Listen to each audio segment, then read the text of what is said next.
Não, eu não acredito em Deus, cara. Não acredito. Não tem problema nenhum com a galera que acredita e nada, mas eu não acredito. Você estudou tanto, você viu que realmente é outra parada. Cara, é assim, eu não consigo acreditar em alguém que veio, que criou tudo isso e tal, entendeu? Pele da cigana vai entrar no Big Brother Brasil. É isso mesmo, Brasil. Vocês vão me ver baixando a pombagira lá dentro. Já vou chegar na casa com o meu baralho, lendo a sorte, lendo a mão, fazendo aquele agito, deixando a pombagira chegar, dar aquela gargalhada em rede nacional, chamar o seu Zé pra tomar uma birita comigo. E eu quero a tua companhia. Votem This shows meet and greets, never got COVID, clearly Jesus loves me the most. Seriously. So nice, so nice.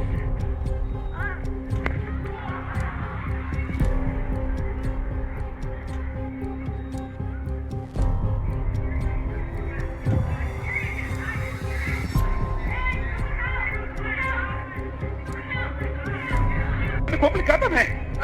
Vermelha! Eita! Botma, ô Botmas. Bom. Canto della sucia!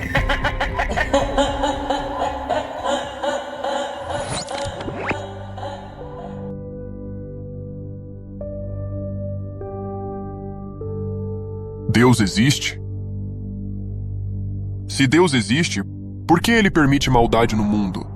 Com certeza essa é uma pergunta que você já ouviu e que faz muitas pessoas dividirem opiniões acerca dessa questão. René Descartes, um renomado e famoso filósofo francês, proferiu em seu livro O Discurso do Método, publicado em 1637, a tão famosa frase que você já deve ter ouvido: "Penso, logo existo". O livro é uma narrativa autobiográfica que descreve a jornada intelectual de Descartes em busca de um método seguro para a busca do conhecimento. Para Descartes, o fato de duvidar de tudo permite ele chegar em verdades fundamentais e inquestionáveis. Simplesmente porque o ato de duvidar faz você querer ir atrás de explicações, buscando cada vez mais por conhecimento e por respostas para as suas dúvidas.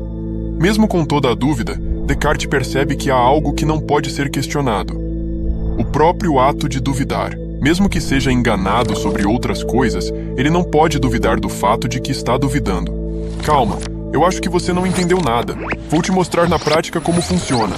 Na verdade, isso se chama verdade indubitável, que é o fato de uma verdade não possuir dúvidas. Suponhamos que você queira tirar uma dúvida com seu professor e faz uma pergunta para ele. E quando seu professor acaba sanando essa dúvida, você tem uma verdade. E essa verdade não deixa dúvidas para você, independente da resposta do seu professor for certa ou errada. Descartes concentra sua atenção na atividade do pensamento em si. Ele observa que, para duvidar, pensar, questionar, é necessário existir como um ser pensante. A partir dessa reflexão, Descartes conclui que a existência do pensamento é indubitável. A dúvida, o questionamento, a reflexão são atividades do pensamento que requerem um sujeito que pensa. A frase cogito ergo sum, ou penso, logo existo, encapsula a certeza de que, se você está pensando, então necessariamente você existe como um ser pensante. A existência é inferida diretamente da atividade do pensamento. Então, se tudo que pensa existe, quer dizer que Deus existe? Bom, na verdade, Deus tem sim pensamentos, mas ele não existe. Partindo desse ponto de perspectiva, Deus não existe simplesmente pelo fato dele não ter sido criado por nada e nem ninguém. Diferentemente de nós, que em algum momento de nossas vidas fomos gerados em um útero. Tudo que existe é porque um dia foi criado ou precisou nascer. Tudo que foi criado é porque teve um início e presume-se que terá um fim. Descartes argumentava que se havia uma verdade que ele conhecia com total certeza, era a de que Deus, sendo perfeito, não poderia ser um enganador. Essa fala de Descartes faz total sentido à passagem bíblica descrita em Números. Deus não é homem para que minta, nem filho de homem para que se arrependa. Acaso ele fala e deixa de agir? Acaso promete e deixa de cumprir? Esse versículo nos traz a ideia de que Deus não erra em suas escolhas, e não mente como nós humanos mentimos, comprovando a ideia de que, além de possuir um ser soberano, ele é perfeito, como diz Descartes. Por mais que René Descartes concretizasse aquilo que eu já cria, não achei suficiente todas as provas que ele juntou. Eu estava ambicioso por mais. eu queria mais provas fora da Bíblia que pudessem me dar mais detalhes além dos de Descartes. Foi aí que, estudando, encontrei um material muito bem detalhado sobre a existência de Deus, intitulado de As 5 Vias de São Tomás de Aquino, um material composto por provas bem contundentes e robustas.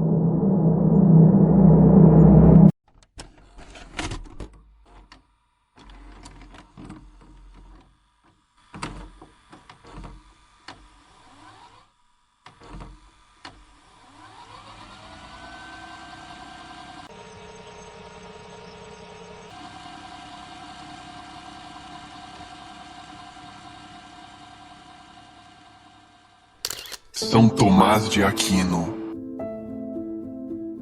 foi um teólogo e filósofo cristão medieval que desempenhou um papel fundamental na tradição filosófica e teológica. Nascido por volta de 1225 em Roca Seca, no Reino de Nápoles, aos 5 anos de idade começou a estudar em Monte Cassino, mas por questões de conflitos militares, seus pais matricularam ele em uma universidade de Nápoles, que provavelmente foi onde o mesmo foi introduzido aos estudos de Aristóteles, importante referência para sua filosofia teológica. O tempo passou e São Tomás de Aquino cresceu. A história cita ele como teólogo e filósofo escolástico, porém ele jamais se considerou filósofo e os criticava por acreditar que eram pagãos.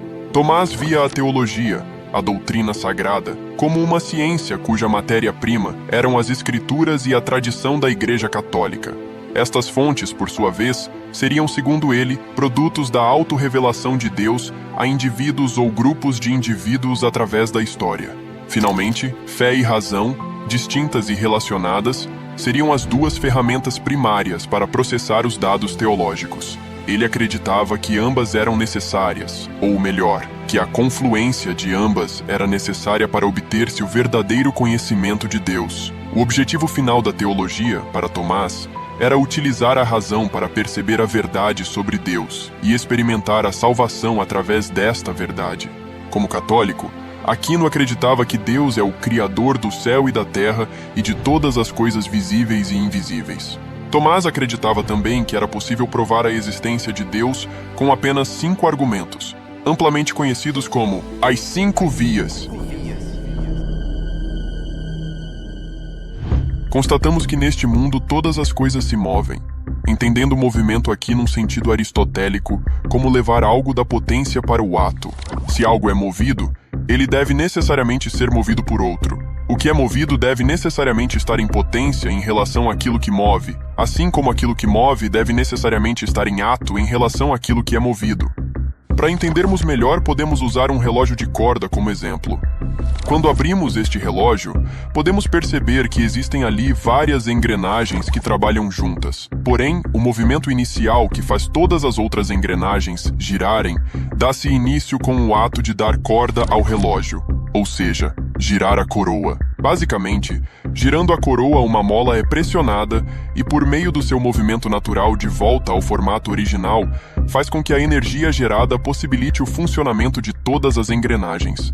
Mas o que gerou toda essa cadeia de movimento foi o ato de dar corda ao relógio girando a coroa, levando à conclusão de que Deus seja esse responsável por girar a coroa do relógio. E as engrenagens são todos os seres que existem.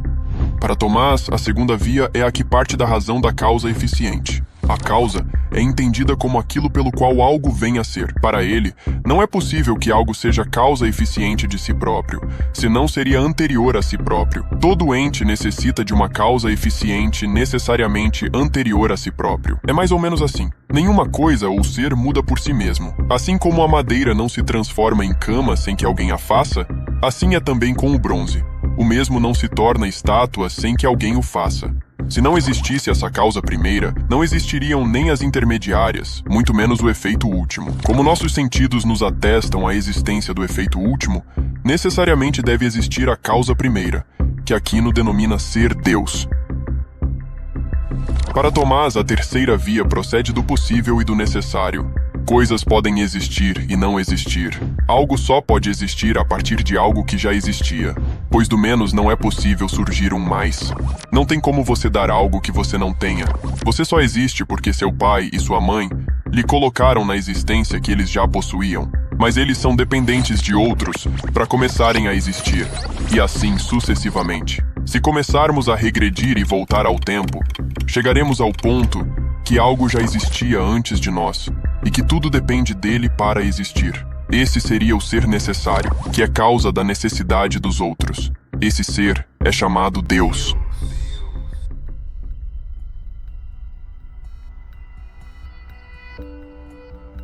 Mas para Tomás não estava suficientemente bom apenas 3 teses. Ele precisava de mais provas.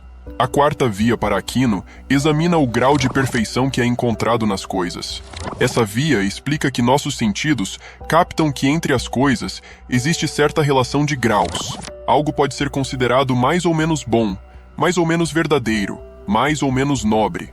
Se podemos perceber uma gradação nas coisas no sentido de que algumas são mais quentes, então deve haver um superlativo que é a coisa mais verdadeira e nobre. E, portanto, aqui existe mais completamente.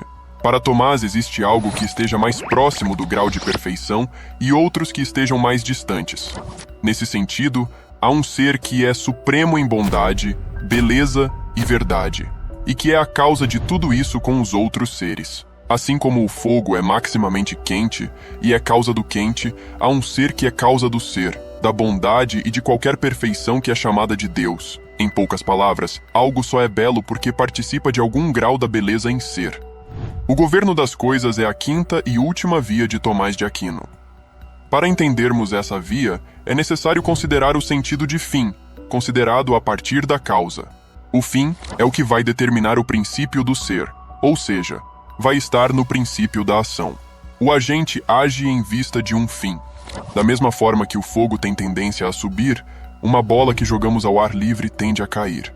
Aristóteles não considerava isso como lei da gravidade, mas sim porque alguém superior queria que cada objeto tivesse uma ação específica com um fim.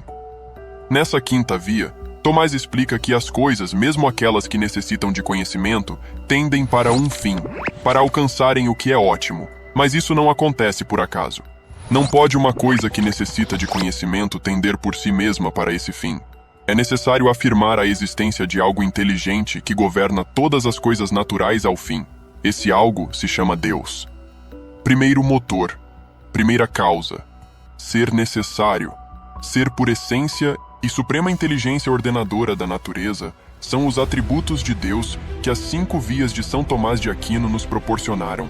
Apesar de não esgotarem o ser de Deus, nem é essa a intenção de Aquino, esses atributos são qualidades de Deus que a razão foi capaz de demonstrar. Porém, homem nenhum conseguiu trazer todos os atributos de Deus, pois Deus é indescritível e inexplicável.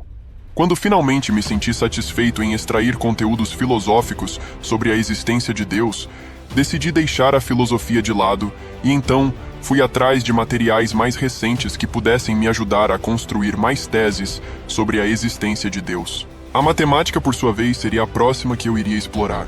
Por mais que eu quisesse explorar a matemática em busca de provas concretas e científicas da existência de Deus, eu jamais conseguiria, pois a ciência só consegue provar para nós a existência de coisas que estão no nosso universo natural. Quando imaginamos Deus, imaginamos ele como um ser sobrenatural. A palavra sobrenatural vem de algo que está acima do natural e externo ao natural, ou seja, algo que está acima do nosso mundo natural. É simplesmente por isso que não existem provas científicas sobre a existência de Deus. Deus está acima do universo natural. Por mais que eu estivesse procurando provas, a ciência não iria provar a existência de Deus, simplesmente porque a ciência explica somente os fenômenos naturais do nosso mundo e não os fenômenos sobrenaturais. Mas foi quando descobri que a matemática poderia me trazer muitas explicações acerca de muitas dúvidas que eu possuía.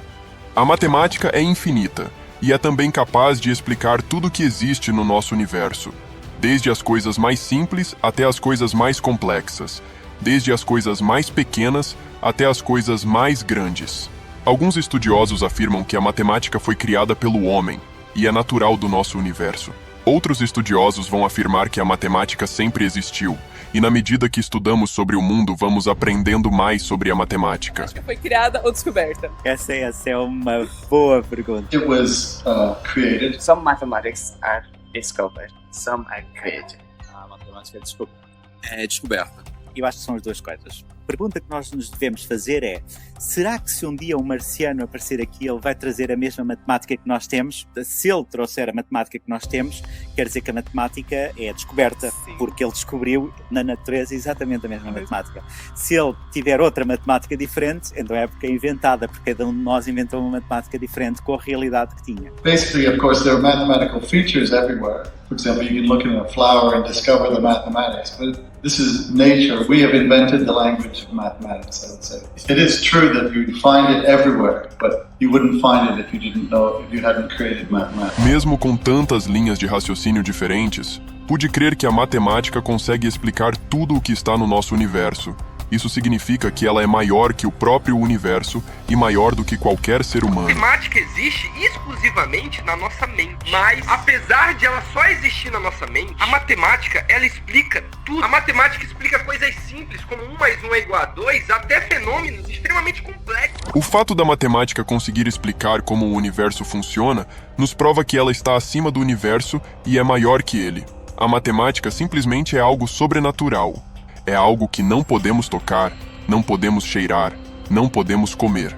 A matemática simplesmente está acima do nosso universo natural. E se ela está acima do nosso universo natural, isso significa que ela só pode ter sido criada por algo sobrenatural, ou seja, Deus. Mesmo com tantas fontes e muito tempo investido em estudos, eu acredito que nada que exista foi criado por um acaso, ou simplesmente existiu do nada. Pessoal, é impossível coisas tão simples e tão complexas terem sido criadas por acaso, sem se ter um mentor, sem se ter um criador. Sócrates argumentou que a adaptação de partes do corpo humano em outras partes é simplesmente uma ideia fascinante. Tal como as pálpebras protegem os olhos, isso não podia ter sido ao acaso, mas sim um planejamento de alguma força aqui no universo. O corpo humano é a mais completa máquina já inventada no mundo. Todos os sistemas do nosso corpo trabalham em pleno sincronismo. Para se ter uma ideia do quão complexo e perfeito é o corpo humano, estudos apontaram que o nosso cérebro possui cerca de 1 trilhão de ligações entre os neurônios. Essa quantidade corresponderia a uma capacidade de armazenamento de 2,5 petabytes, ou seja, 1 milhão de gigabytes. A velocidade considerada para o processamento de toda essa informação é o equivalente a um processador de 16,8 mil GHz. Você tem noção que o seu cérebro é melhor em armazenamento e desempenho do que o computador mais caro e potente do mundo? Pesquisas também apontaram que os vasos sanguíneos poderiam dar 2 voltas na Terra. Isso porque a totalidade dos vasos sanguíneos existentes no corpo humano, ou seja, artérias, veias e capilares, medem cerca de 100 mil quilômetros, e juntos poderiam dar 2,5 voltas no planeta Terra, visto que o planeta Terra mede cerca de 40 mil quilômetros em circunferência. Os nossos pulmões valem por 1.000 cilindros de oxigênios, nosso tubo digestivo mede 10 metros, são aproximadamente 38 trilhões de células no nosso corpo. Eu poderia ficar aqui citando para você milhares e milhares de fatos intrigantes acerca do nosso corpo, mas eu perderia muito tempo. Mas você tem que concordar que se existimos, é porque possui um criador para essa máquina chamada corpo humano. É impossível que com tanta complexibilidade em nosso corpo, tudo tenha sido feito ao acaso. O acaso não pensa. O acaso não cria nada. Precisa-se de algum ser extremamente inteligente e poderoso para criar tudo isso. Eu dormia numa cama, meu irmão dormia na outra. E aí eu comecei a ter uma sensação que eu tava sendo observado, tá ligado? Nossa, sai fora. E aí, tipo, nesse dia eu abri o olho e eu vi, tipo, como se fosse um cara na beira da minha cama olhando pra mim. Mano, eu juro por tudo que é mais sagrado. Um cara parado assim, eu fechava o olho, abria e continuava um negócio assim. Fechava o olho e abria, continuava. Eu era casado, então não é coisa de criança. Eu não era um bebê. Calma, esse documentário não virou um filme de terror aleatório. Na verdade, eu quero chamar sua atenção para um detalhe muito importante acerca da existência de Deus. Vamos chamar de espíritos maus, talvez, vamos dizer assim, buscando a alma daquele homem e saindo pelo quarto. Você viu vultos escuros e aquele homem gritando, urrando, como se não quisesse ir para o lugar onde ele iria ir. Isso aconteceu comigo, no meu primeiro ano de residência de cirurgia geral. Quem está ouvindo vai saber qual hospital que é, que eu não quero citar o nome. Você já se perguntou por que existem pessoas que não acreditam na existência de Deus, mesmo quando milhares de pessoas já presenciaram experiências com demônios? O que tem a ver uma aparição demoníaca com o fato de Deus existir?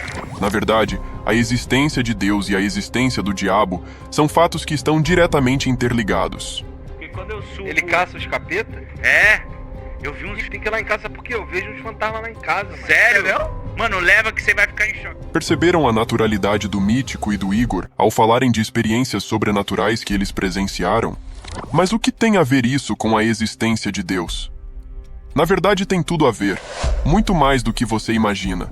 Existem inúmeros casos de pessoas que presenciaram algo sobrenatural no decorrer de sua vida, seja com demônios ou com seres celestiais. E você tem todo o direito de acreditar ou não nessas histórias. Mas contestar você não pode, simplesmente pelo fato de não ter acontecido com você. Eu vivenciei acontecimentos sobrenaturais, e em alguns deles eu cheguei até ver demônios. E posso falar sem sombra de dúvidas que eles são mais reais do que imaginamos. Você pode até não acreditar que Deus existe ou que não há um Deus soberano que tenha criado tudo, mas a partir do momento que você tiver experiências sobrenaturais com demônios, automaticamente você tem que passar a crer que Deus existe. E vai por mim, parceiro. Não queira ter que ver demônio para passar a crer que Deus existe. Pela primeira vez um demônio, face a face. Ele não estava usando ninguém. Foi um próprio demônio, espírito, que se manifestou diante dos meus olhos e foi a primeira vez na minha vida que eu vi um demônio. Isso porque se o diabo existe, automaticamente Deus também tem que existir. A não existência de Deus anula a existência do diabo. E um fato muito interessante é que, se repararmos, existem mais relatos de pessoas vendo demônios do que de pessoas vendo anjos. Mas isso não anula o fato de que Deus exista. Na verdade, isso comprova tudo o que a Bíblia diz acerca de intimidade com Deus. Pesquisando a fundo em relação ao mundo espiritual, eu me lembrei que existia uma prova bem concreta acerca da existência de Deus. E ela estava bem debaixo do meu nariz. Daqui a pouco eu te falo qual é essa prova. Antes, preciso só te responder uma coisa. Se Deus existe, por que Ele permite maldade no mundo? Por que Ele nos envia tanto sofrimento? Por que tantas mortes, tanta fome, tanta desunião? O número de perguntas é tão grande que até parecemos crianças quando perguntávamos inúmeras perguntas para nossos pais. Por diversas vezes, o ser humano tem se deixado crer que toda maldade e desgraças existentes no mundo são atos vindos da parte de Deus. Quando o nosso ente querido não está mais entre nós, imediatamente colocamos a culpa em Deus, às vezes chegamos até a desafiar Deus. Em Gênesis é descrito que Deus contemplou toda a sua criação e afirmou que tudo que ele havia criado era muito bom. Não era simplesmente algumas coisas que eram boas, mas sim todas as coisas que ele havia criado. O diabo e o homem são os que, através do pecado, introduziram o mal no mundo.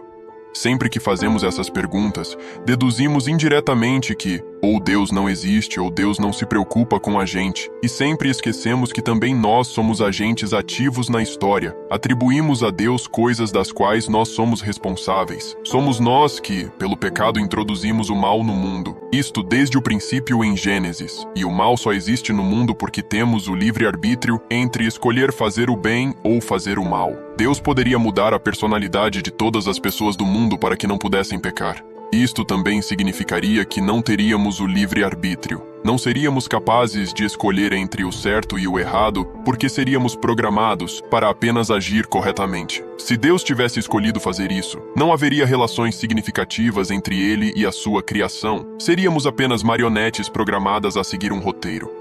Diferentemente do que aconteceu com Adão e Eva, Deus os fez inocentes e deu a eles a capacidade de escolherem entre o certo e o errado.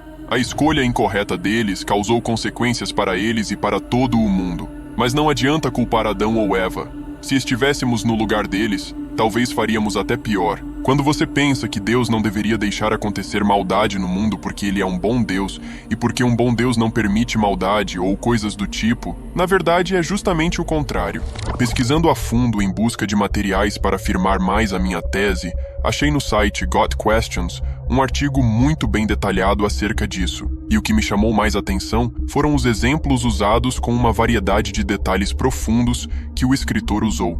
Vivemos em um mundo real, onde podemos escolher as nossas ações, mas não as consequências. O pecado de Adão e Eva afetou aqueles que vieram depois deles, que somos nós. Da mesma forma, as nossas escolhas de pecar têm um impacto sobre nós e sobre aqueles que nos rodeiam. Por exemplo, se um motorista embriagado provocasse um acidente automobilístico, Deus teria que proteger o motorista e as pessoas no outro carro de qualquer dano, pois haveria muitas pessoas que possivelmente sofreriam pelo acidente ou pela morte. Deus teria que proteger o motorista bêbado de bater nos postes de alta tensão, prédios e outros, porque essas coisas fariam com que pessoas inocentes sofressem. Nesse artigo do Got Questions, são citados vários exemplos para encorajar o leitor a entender o assunto. Até que Jesus volte e restaure toda a terra, infelizmente vai continuar havendo desgraças e tudo quanto há de mal no mundo. E na verdade, Deus se preocupa com o mal muito mais do que você imagina. Se não fosse assim, ele não teria criado as leis do Antigo Testamento a fim de desencorajar o ser humano a praticar a maldade. Essa foi a função das leis, fazer com que as pessoas que as descumprissem fossem castigadas rigorosamente. Agostinho, um dos primeiros autores cristãos latinos a professar uma visão clara sobre a antropologia teológica, alegou em seu livro O Livre-Arbítrio que o mal não poderia ser cometido sem ter algum autor, e não existe um só e único autor, pois cada pessoa ao cometê-lo é o autor de sua má ação, ou seja, cada ser humano procede de acordo com sua vontade, sendo ela boa ou má, e é responsável pelos seus atos e punido por eles, seja pela lei temporal ou eterna. Portanto, Deus não é responsável pelo mal que há no mundo, na verdade ele é responsável por nos castigar através das nossas escolhas erradas. E a prova que sempre esteve comigo era simplesmente a mais fácil de encontrar, e eu levei quase uma vida para descobrir que ela sempre esteve comigo. A experiência com Deus. Essa, na verdade, é a única forma de você descobrir que há um Deus criador do universo e de tudo que há nele. Não vai ser o meu vídeo que vai te trazer conclusões acerca deste assunto. Na verdade, só existe uma pessoa que pode te provar que Deus existe, e é simplesmente Ele mesmo. Desde os tempos da Bíblia, existem pessoas que duvidaram do poder de Deus ou até mesmo que Jesus era o Filho de Deus. Um exemplo disso está em João 20, a partir do versículo 24, quando Tomé, mesmo sendo um dos 12 discípulos, quase não creu que Jesus havia ressuscitado. A Bíblia nos chama a atenção para o fato de Tomé só crer em Jesus quando viu os furos dos cravos em suas mãos. E por fim, o versículo nos mostra algo muito importante para as gerações de hoje. Bem-aventurados os que não viram, mas creram. Essa passagem bíblica serve para mim, serve para você e serve para qualquer ser humano que não pôde em sua vida ver Jesus pessoalmente.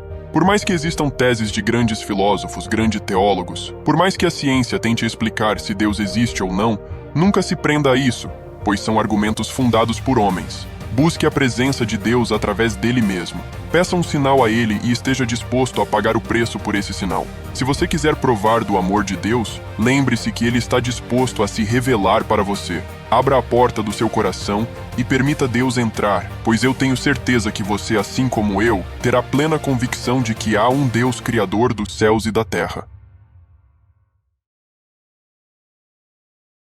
Quando eu olho para a África e vejo tanta fome, descubro que Deus não se esqueceu da África. Na verdade, fomos nós que esquecemos dos nossos irmãos. Se você chegou até aqui, sinta-se conectado com Deus. Na descrição há um link que te leva direto para o nosso canal do WhatsApp, onde postamos todas as novidades acerca dos próximos vídeos. Te vejo lá em instantes.